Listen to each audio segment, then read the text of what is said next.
Aló, buen día. Mi nombre es Jorge Iván Urrea López, estudiante de segundo semestre de Derecho.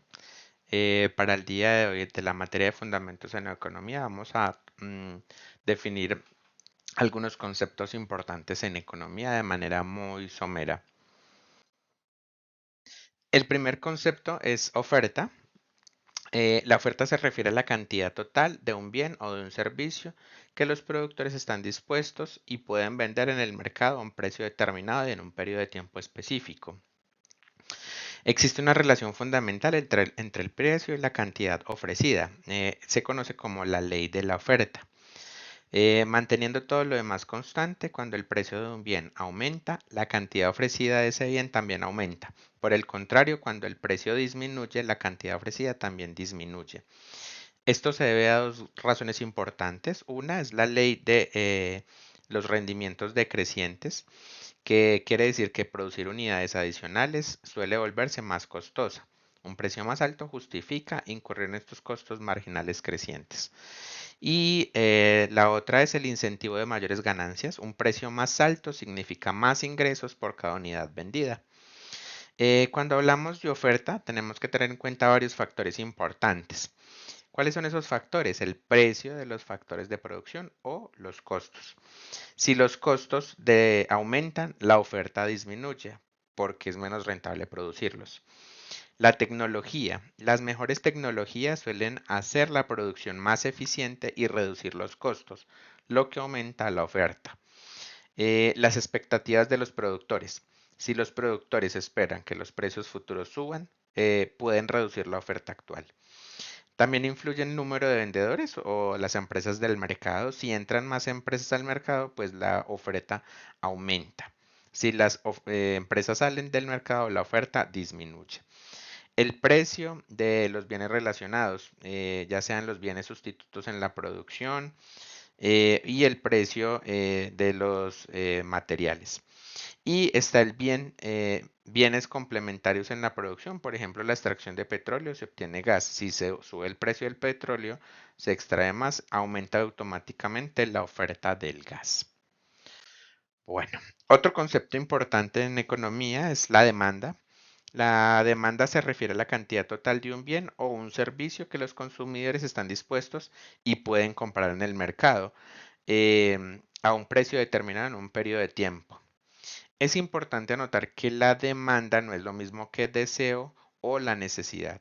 Para que exista una demanda efectiva debe haber un deseo por el bien y una capacidad para adquirir este bien. Existe una relación fundamental entre el precio y la cantidad demandada, conocida como la ley de la demanda. Manteniendo todo lo demás constante, cuando el precio de un bien aumenta, la cantidad de la demanda de ese bien disminuye. Por el contrario, cuando el precio disminuye, la cantidad demandada aumenta. Esto se debe a dos efectos principales, que es el efecto de sustitución. Es un bien más caro, incentiva a los consumidores a buscar alternativas baratas. O el efecto de renta, que es cuando sube el precio de un bien, el poder adquisitivo del consumidor disminuye. Bueno, existen unos factores importantes de la demanda. Básicamente, los factores importantes son, por ejemplo, la renta del consumidor. Básicamente son los bienes normales. Para la mayoría de los bienes, si el ingreso aumenta, la demanda aumenta.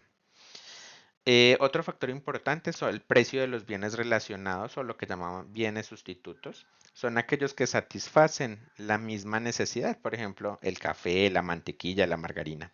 Si sube el precio del café, la demanda aumenta.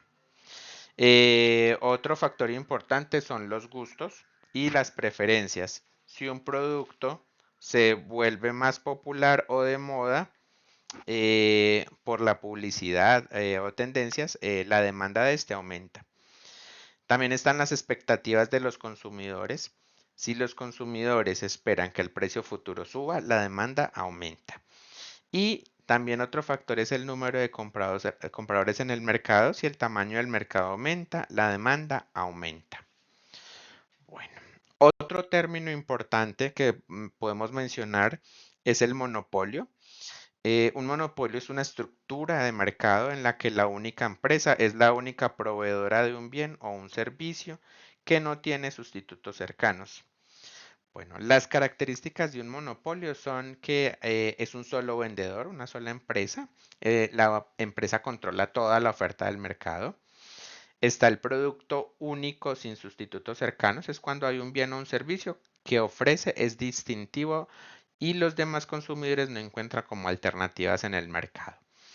Eh, Hay unas barreras de entrada muy altas, es cuando se impide que otras empresas entren a competir en el mercado. Y un factor también es que la empresa fija los precios a diferencia de una competencia perfecta. El monopolista tiende a influir en el precio del mercado decidiendo la cantidad a producir. Bueno, existen unas barreras que impiden una sana competencia. Básicamente estas barreras son las legales. Por ejemplo, las patentes y derechos de autor. El gobierno concede derecho exclusivo a producir un invento o una obra en un tiempo determinado. Las licencias y concesiones gubernamentales es cuando el Estado otorga a una empresa el derecho exclusivo para operar en un sector. Y las franquicias estatales se refiere al gobierno designa una sola empresa para proveer un servicio.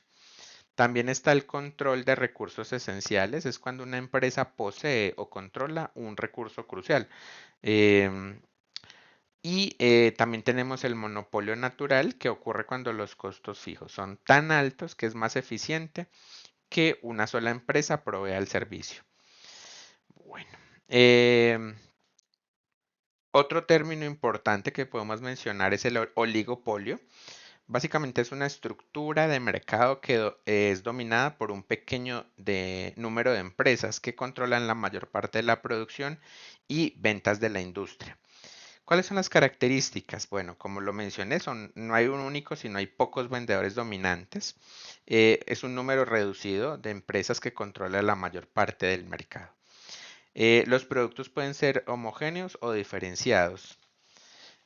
Otra característica es las barreras de entrada, es cuando existen obstáculos que impiden que otras empresas entren al mercado y que hay una interdependencia estratégica que esta sería como la característica más importante, ya que las decisiones de una empresa afectan directamente a las demás.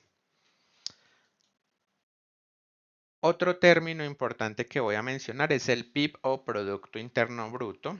Básicamente el Producto Interno Bruto es el valor monetario total de todos los bienes y servicios finales producidos dentro de la frontera de un país en un periodo de tiempo específico. Como su nombre lo indica, un producto se refiere pues a bienes, a servicios. Interno se refiere a todo lo que se produce dentro de la frontera del país y bruto se refiere a que no se le resta la depreciación o el desgaste del capital. ¿Qué incluye el Producto Interno Bruto? Incluye bienes y servicios, eh, incluye producción dentro de un país. Por ejemplo, si un turista compra una artesanía en Colombia, eso cuenta como Producto Interno Bruto. Las nuevas construcciones, los servicios públicos, las exportaciones, todo esto lo incluye el PIB. Hay varios tipos de PIB, Producto Interno Bruto, como el nominal, el real y el per cápita.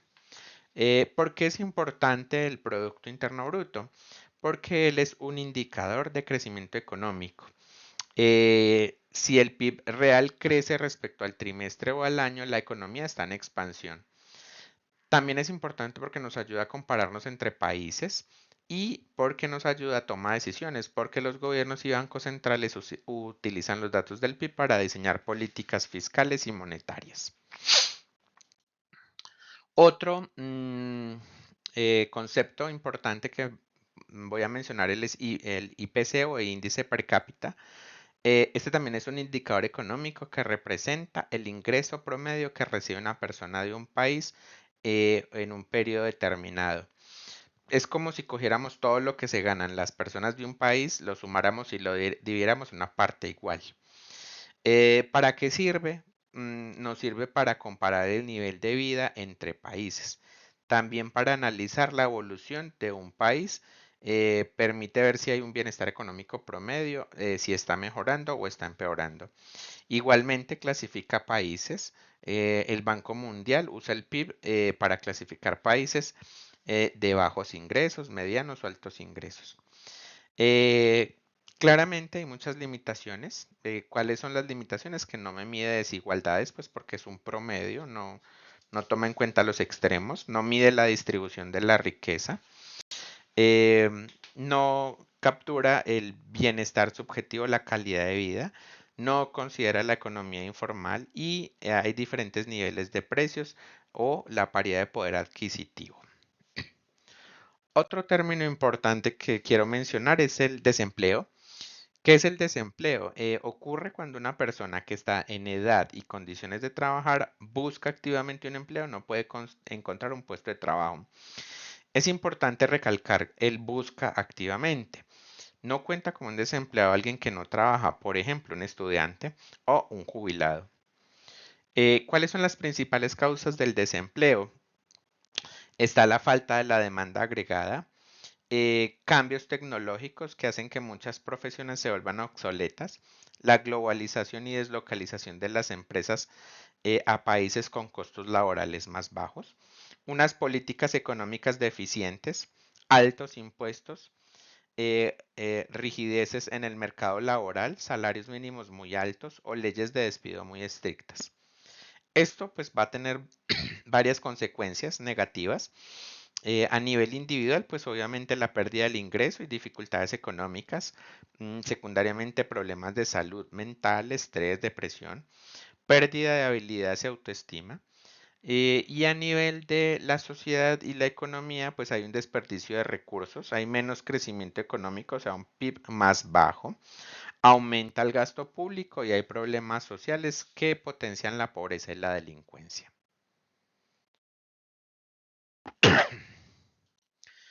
Otro término importante que voy a considerar es la inflación. La inflación es el aumento generalizado y continuo de los precios de los productos y servicios en un país durante un periodo de tiempo. En términos generales, con la misma cantidad de dinero se compran menos cosas. Existen varias causas, vamos a clasificarlas en inflación por demanda. Es cuando hay demasiada gente que quiere comprar productos. Entonces hay más dineros que bienes disponibles. Otra causa es la inflación por costos, es cuando aumentan los costos de la producción, las empresas suben los precios para mantener las ganancias. Y la inflación monetaria es que cuando el gobierno imprime mucho dinero, pues hay exceso en circulación, por lo que un billete va a valer mucho menos. ¿Por qué es importante la inflación? Porque ella afecta directamente pues el salario. Si no aumenta el salario igual que la inflación, pues básicamente uno es más pobre. Los ahorros valen menos con el tiempo, se pierde la capacidad de compra y pues la economía del país se ve afectada. Bueno, por último voy a mencionar otro término que me parece importante, que es el mercado. El mercado, pues, es cualquier contexto o espacio donde se encuentren compradores y vendedores para intercambiar bienes, servicios o recursos a un precio determinado. Básicamente se fundamenta en la oferta y la demanda, que ya los mencioné previamente. Podemos clasificar los mercados de varias maneras, por lo que se intercambia. Entonces podemos clasificar el mercado de bienes, por ejemplo, productos físicos como la comida, la ropa. Mercado de servicios, intangibles como la educación, salud. Y mercado de factores productivos. También podemos clasificar el mercado por competencias. Entonces aquí está la competencia perfecta. Está el oligopolio y el monopolio, como lo mencioné previamente. Y también podemos clasificar los mercados de acuerdo a la localización geográfica. Por ejemplo, el mercado local, nacional, internacional y global. Muchas gracias. Algo de bibliografía.